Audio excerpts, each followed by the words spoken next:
Hi lads, we have another episode here of the Jobava London speedrun. This is a blunder run where I do make mistakes, but I try to explain my thought process as I play the Jobava London. Now, for those of you who don't know, knight c3 and bishop f4 are the starting two moves of the Jobava London. Now, our opponent is playing a sort of weird opening. It looks like it might become a Slav. I really have no idea what this is. He's fallen into the beginner mistake of moving pawns multiple times in the opening. Now, this isn't always bad. Right now, he's threatening to kick my knight, and I really don't want that to happen. I'm thinking about the move here, 3, stopping his bishop coming here and pinning, but also stopping this pawn pushing. I mean, this is just very strange, and this is often what happens when you play lower elo. You play against some just sort of odd moves, and you really have to think.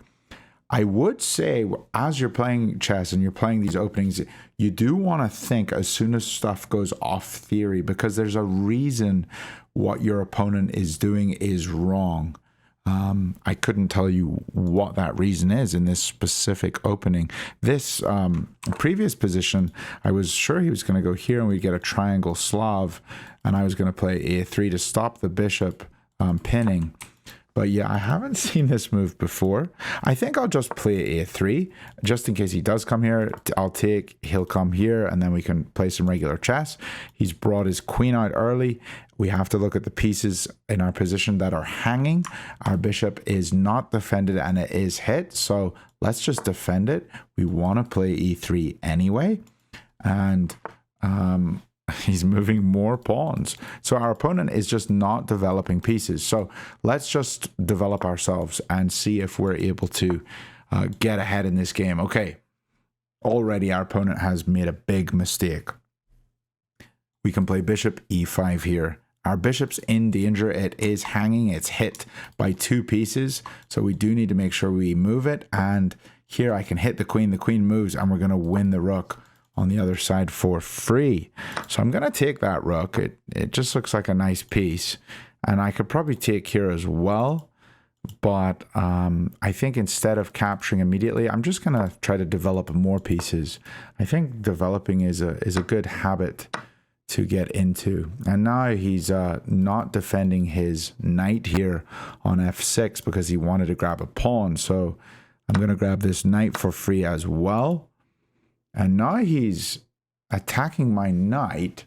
The rook is defended by the queen. We can see that. But I do need to make sure I defend this knight. Now, there's a couple ways I could do this. I could move the pawn forwards and defend with the bishop. If I move the queen up, then I don't have the rook defended. I could just move the knight. That's probably decent. I could come here, you know, maybe to c5, but yeah, just moving is probably okay. He has a check. We could just move up and everything's defended. Or what else? Yeah, you know what? I'm just going to go knight a4, hit the queen, and everything else is defended. This is defended by the queen. Okay, he's just going crazy. I'm just going to push the pawn up, am I? Can I do that? Push the pawn up, he takes, I take, he takes with check, and I can just block. No, I can't block because I'm not defending here. Wait, hold on. What have I done wrong? A lot of unorthodox moves here. Wait, c3, he takes, I take, he takes with check. I just moved the king. Yeah, I think this is fine. Let's go for this. And everything's just completely defended here. Like he's only got 1 queen, and we've got all of our pieces in the game, so we're not worried here at all. All right, let's put the queen here, because if we can trade off queens, we're going to just be completely crushing. Now he has no pieces in the game. Let's get our other rook into the game, hit his bishop, which is not defended, and he just moves it back. And we will try to see if we can find a beautiful checkmate here somewhere. I think we should try to double these rooks. So we'll double the rooks. He just keeps moving extremely quickly with no thought. Okay, And I'm gonna end up losing the game. I'm losing material here because I didn't even look at the position. So don't do what I'm doing and don't do what he's doing. He's moving way too fast, and I'm responding to his fast moves by trying to just not think.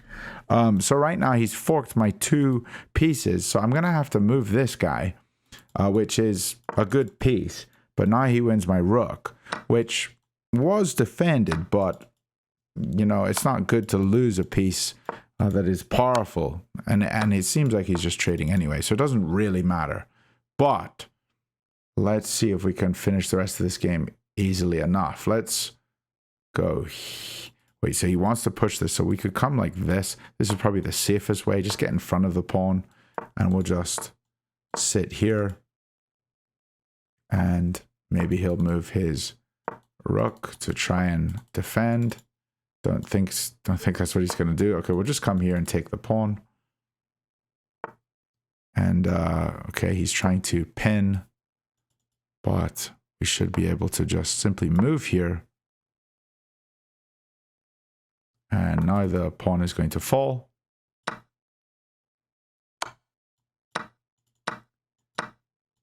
And maybe we can get a beautiful bishop and knight checkmate.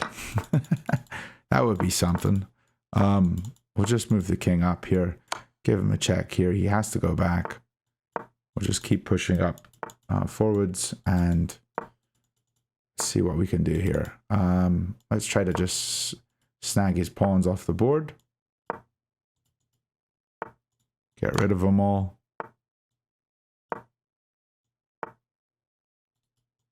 Sit here and defend this guy.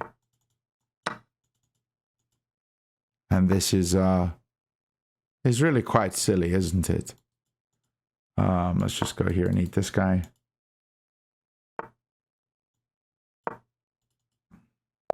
GG. All right. Well, that game was a bit wild. Sometimes your opponents will make moves that are not normal, so slow down in the opening, and then sometimes your opponent will move pawns too much and they won't have enough pieces in the attack. And maybe the biggest thing we can learn from this episode is just to not be affected by how fast he's playing, your opponent's playing, and just play your own game. Go slow, and there's no issues. So in the review here, we played with an 85% accuracy. We were never losing because he just blundered a lot of pieces, but I could have definitely played better. So yeah, this opening was very strange, and a3 was the best move, just to stop him attacking the knight. You know, it's good to just take a bit of time there in the opening and really think about what move you need to play. If you're just going to play a typical Jobava, you know, then he has this move, and all of a sudden your knight is not on a good square that it wants to be on, you know, so you do need to make sure you play this move kind of like a3 here. Hopefully that was helpful for you guys, and I will see you all on the next episode. Bye for now.